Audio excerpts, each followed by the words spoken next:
tell me what the purpose of this gathering is here today. Well, the gathering today, the Environmental Protection Agency has organized this event to share information with the community about a cleanup that's going to begin later this month at the site of a former manufactured gas plant facility. And this was a facility that operated in the area of about the 500 to 600 block of West Robinson. And it was a facility that operated between about 1887 and 1959. And there's a cleanup that is being planned for that, and that work is set to begin later this month. Okay, so help us understand what needs to be cleaned up and how did it get there from your understanding? Sure. Manufactured gas facilities, first of all, it's really important to understand how common they were. Manufactured gas facilities, before natural gas became common, that was how people generated gas for cooking and heating and things of that nature. And there were about 3,500 of those plants all around the country. There was one that operated on this site that closed about 60 years ago. And as you might expect, even though they were state-of-the-art at that time, they didn't operate with today's understandings of environmental regulations. So there are materials associated with the operations of a manufactured gas facility that are in the soil and groundwater in the vicinity of the site. And because those materials are in volumes that are higher than today's environmental regulations, then a cleanup is required. So now where is this stuff? Is this stuff on the surface, or where? Help me understand where. What we're beginning cleanup right now is of materials, basically impacts of soil and groundwater at a depth of about 0 to 60 feet. So it's basically surface soils down to a depth of about 60 feet in the close vicinity of the former manufactured gas plant facility.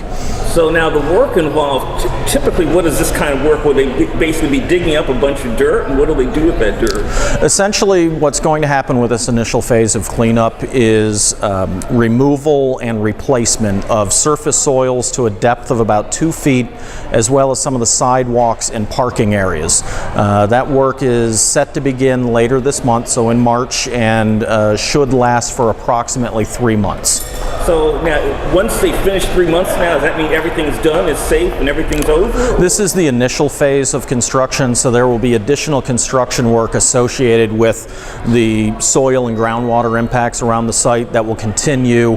I don't have a date certain for when the next phase would begin, but my understanding is that cleanup effort is set to end 2019-2020 timeframe.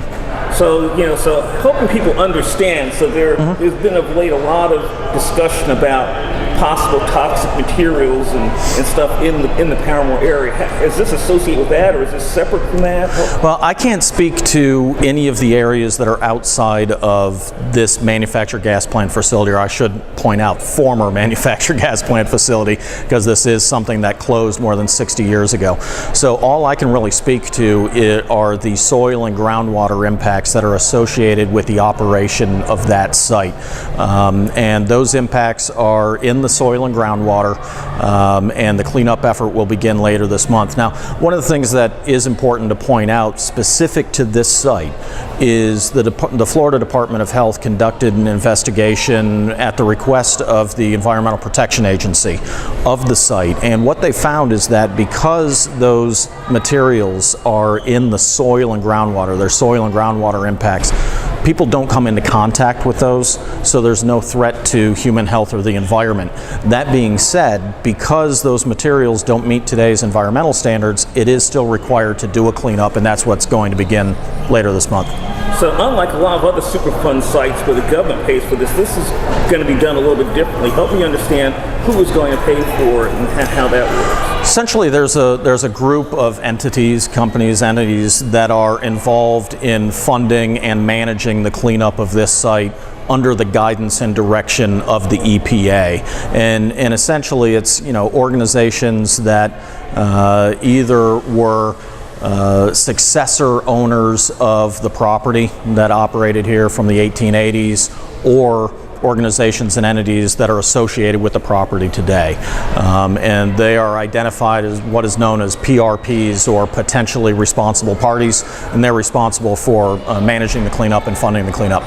How much is something like this likely to cost? The final numbers aren't really in because there's still some investigation work and things like that, but my understanding is that it's likely to be in the tens of millions of dollars.